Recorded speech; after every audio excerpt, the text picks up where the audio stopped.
ఎంతో ఈజీగా మరియు టేస్ట్గా ఉండే నిమ్మకాయ పులిహోర ఎలా చేసుకోవాలో చూద్దాం. చూసారా ఎంత బాగుందో కలర్ఫుల్గా.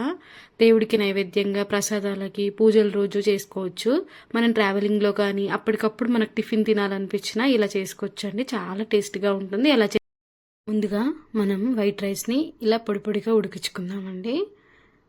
నెక్స్ట్ దాని తాలింపులోకి మనం ఏమేమి తీసుకోవాలంటే 3 నుంచి 4 రెమ్మల కరివేపాకు తీసుకోండి, ఒక గుప్పెడు పల్లీలను తీసుకోండి, మినప్పప్పు ఒక స్పూన్ అంత తీసుకోండి, 2 స్పూన్ల శనగపప్పు. నేను ఒక 3 నిమ్మకాయలని అలా జ్యూస్ తీసుకొని పెట్టుకున్నాను.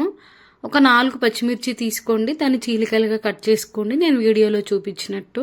మాకు కారం ఎక్కువగా ఉంటాయండి, మీరు చూసుకొని వేసుకోండి. ఒక 3 ఎండుమిర్చిని తీసుకోండి.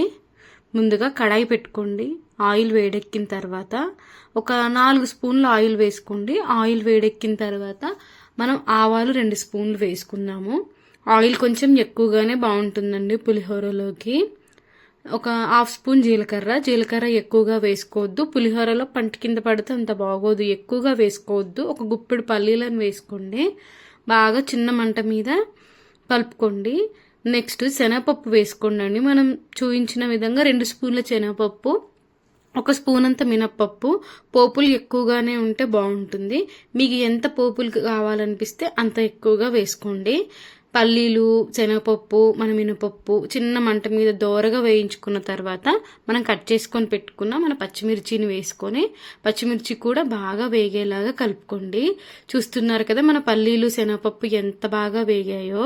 ఇప్పుడు మనం దీంట్లోకి ఎండుమిర్చి అండి, మనం 3 ఎండుమిర్చిని తీసుకున్నాం కదా, ఎండుమిర్చిని వేస్తున్నాను. మీ టేస్ట్కి తగ్గట్టుగా కారాన్ని మీరు అడ్జస్ట్ చేసుకోండి. నెక్స్ట్ మనం కరివేపాకు తీసుకున్నాం కదా, కరివేపాకుని మంచిగా తుంచుకొని ఆయిల్లో వేసుకోండి. నేను చూపిస్తున్న విధంగా పోపు మాడిపోకుండా చిన్న మంట మీద లో ఫ్లేమ్లో పెట్టి మన పోపు అంతా ఫ్రై చేసుకోండి. నెక్స్ట్ సరిపడా పసుపు తీసుకోండి. నేను సరిపడా తీసుకున్నాను. ఒక 1.5 స్పూన్ పసుపు అయితే తీసుకున్నానండి. పులిహోరలో కొంచెం పసుపు ఎక్కువగా ఉంటేనే బాగుంటుంది.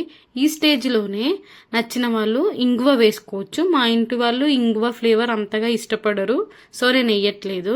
ముందుగా వండుకున్న రైస్లోకి ఉప్పు యాడ్ చేసుకోవాలండి. మన పులిహోరకు సరిపోయేంత ఉప్పు మీ టేస్ట్కి తగ్గట్టుగా మీరు యాడ్ చేసుకోండి. నేనైతే ఒక 1.5 స్పూన్ అయితే ఉప్పు యాడ్ చేశానండి. నెక్స్ట్ మనం నిమ్మకాయ రసం తీసుకొని పెట్టుకున్నాం కదా, దాన్ని కూడా యాడ్ చేసుకోండి రైస్లోకి.